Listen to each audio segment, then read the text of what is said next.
Vidmori POV. The trio of what I now know are adventurers were an odd but friendly sort. I suppose you would have to be a bit odd to willingly risk your life on what is likely a daily basis for money. They were fairly quiet during the majority of our walk, likely out of respect and maybe a small amount of intimidation, based on the image they had conjured for me. Regardless, with just a little bit of encouragement, I managed to get them talking, as I asked questions about the town we were going to. The guy with the club, who has since introduced himself as Rance, did most of the talking, since he was apparently the local of the trio. He called the place Sunspot Keep. It was a fortress that was built nearby 1,000 years ago, and has since developed into a thriving but relatively small city. It's not much when compared to the capital of the hegemony. However, he's proud of his frontier town and speaks highly of the people he's grown up around.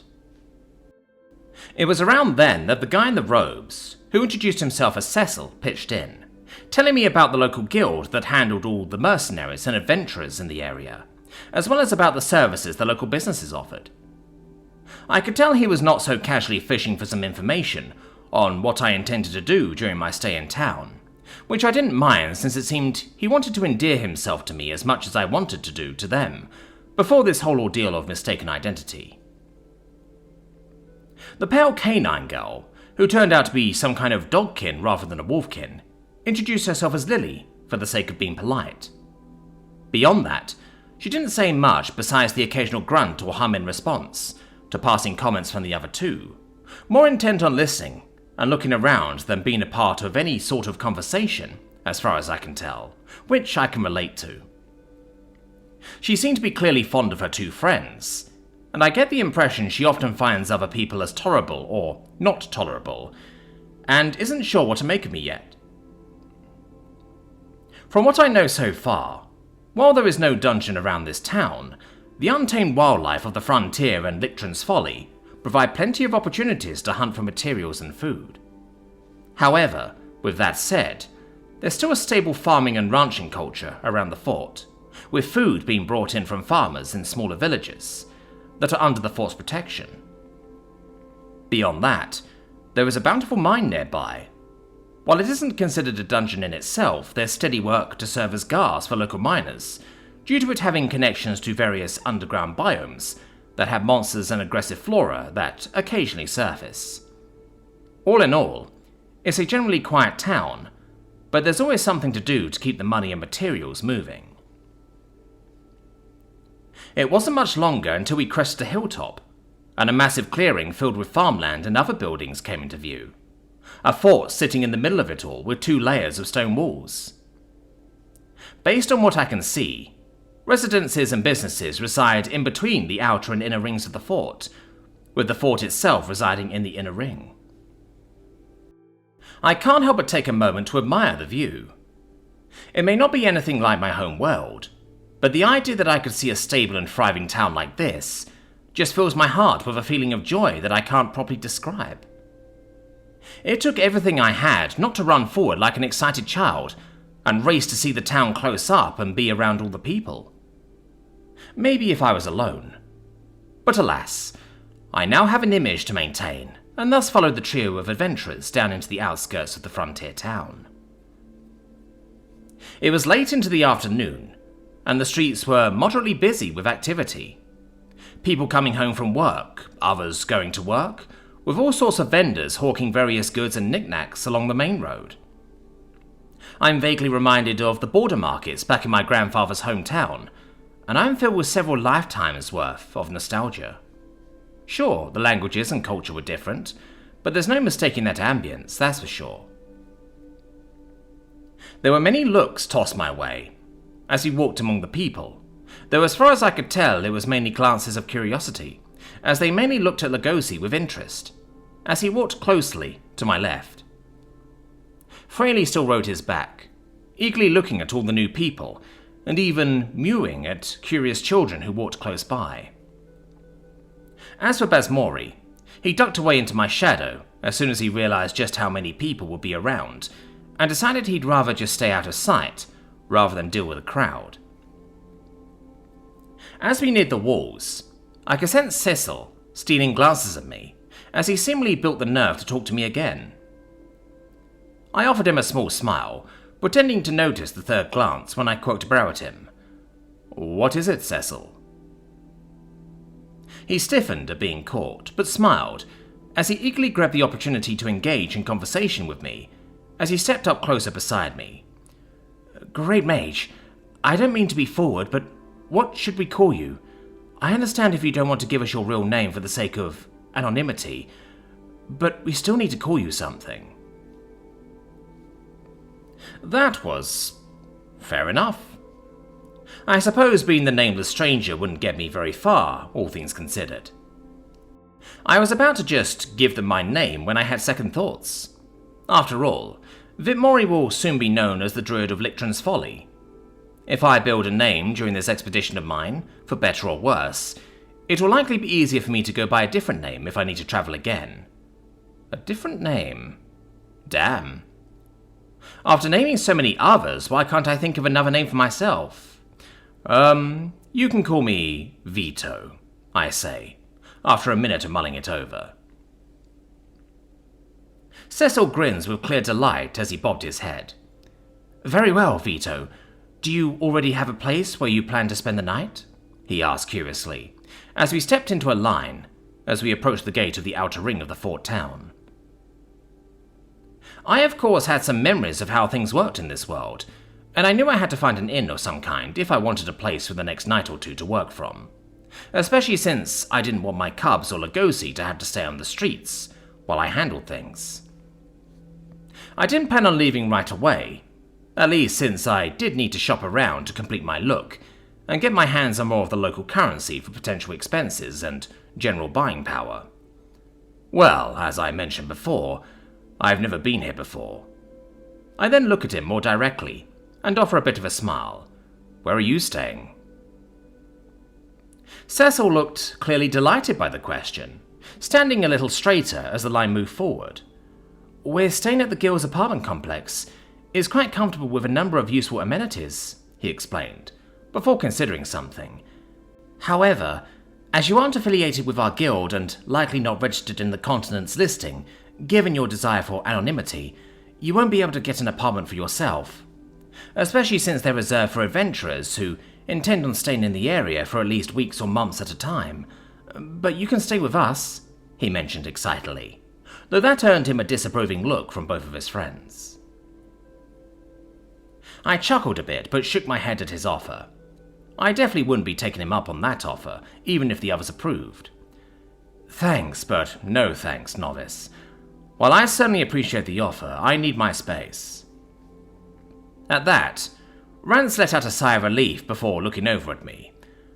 "I can help you find a good inn, one that'll allow your, familiars to join you," he offered, seemingly needing a moment to find the word to describe my beasts. "Familiars, eh?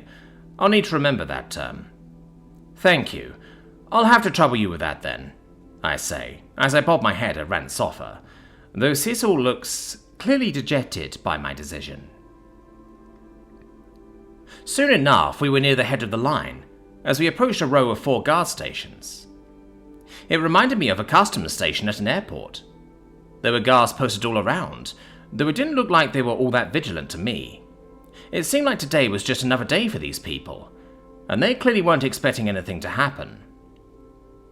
From what I can tell, most of their attention was given to the incoming merchants and supply caravans, shooting the shit with most of the drivers and casually inspecting the outermost crates in only some of the carts or the bags or some of the travelers. If this is how lax they are, then I can't even imagine how often things are allowed to slip by. When it came to be our turn, the trio approached, as the group and I followed close behind as we walked up to one of the guard stations. The guard in question clearly recognized the trio, though gave me and Lugosi a nod look as he checked me out and noted my lack of boots. "Hey, you three. How did the hunt go, and who's your new friend?" he asked, as he glanced over at me again. I looked over to Cecil, wondering just how he intended to get me through the gates without being scrutinized by the guards like he said he would. Cecil just flashed a small smile as he leaned forward on the guard's station, and silently placed down 3 silver pieces before speaking up. "The hunt went well, and this is Mr. John Smythe," he said simply, before pulling away. The guard smiled a little more, casually placing his hand over the coins while writing something down in his logbook. "I see. Welcome to Sunspot Keep, Mr. Smythe. I hope your stay here is uneventful," he said almost pleasantly, before waving us along. I couldn't help but be vaguely amused by that whole exchange. It was painfully simple to get past the guards without much scrutiny. Then again, I likely wouldn't have been able to do all that by myself. Between the trio being known and likely trusted by the guards, along with the bribe, the guards were willing to look the other way and allow me to enter without being checked. As we made our way through the gates, I was greeted by an equally busy main road, with people of all sorts making their way to wherever they needed to be. The first thing I noticed was the increase in quality when it came to the overall infrastructure. There looked to be some kind of streetlights with crystals instead of light bulbs.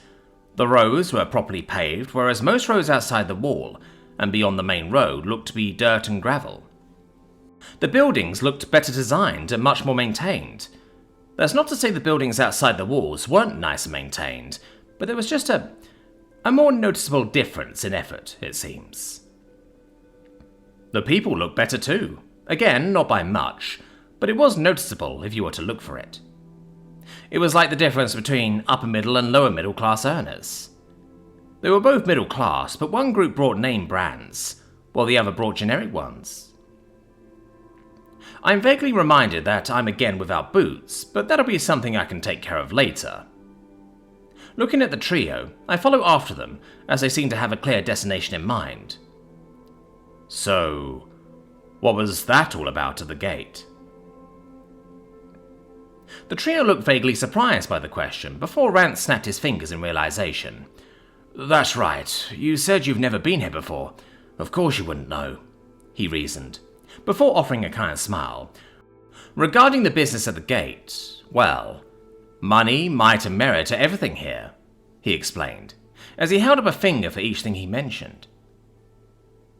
"For those who aren't known or established merchants, mercenaries or adventurers, there's a 9 copper tax to enter the city, and you're often subjected to a physical and medical screening to ensure you are not a threat. Of course, if you are a local and have the identification to prove it, the tax is only 2 copper pieces and there's no search." He then shrugged a bit before flashing a small smile back at me. "Lily is a good judge of character and doesn't think you're a bad guy. You may be some kind of powerful mage, but we would have ditched you and taken the loss of our goods if we sensed something was off about you, even if Cecil protested," he mused, before looking ahead as we approached a rather grand-looking building. There were a number of armed and armoured individuals milling about, eating and drinking at various tables, looking at boards with notices, or talking to a variety of receptionists. We didn't stop inside, though, instead going around the building and approaching some sort of stall with a number on it. Cecil piped up this time, as he took a placard with the same number as the stall. "Vito, if you could place the boars and blood in this stall, I'm going to go turn in the results of our hunt," he explained diligently, while opening the stall doors, taking the key that had been left in the keyhole as he watched and waited. I did so, carefully stacking the boars and placing the jars of blood around the stall as neatly as I could manage, while the trio looked on, still seemingly impressed by the display. However, once I finished, Lily grunted almost expectantly as she watched me. "Cut," she said, in a soft, almost whispering voice. "Right. If you could leave our card with Lily, she'll go put it away in our storeroom, while I help you find an inn," Rance explained, while Cecil locked up the stall and made his way off into the building we passed. "Ah, of course," I reply, as I gently set the small cart out for them.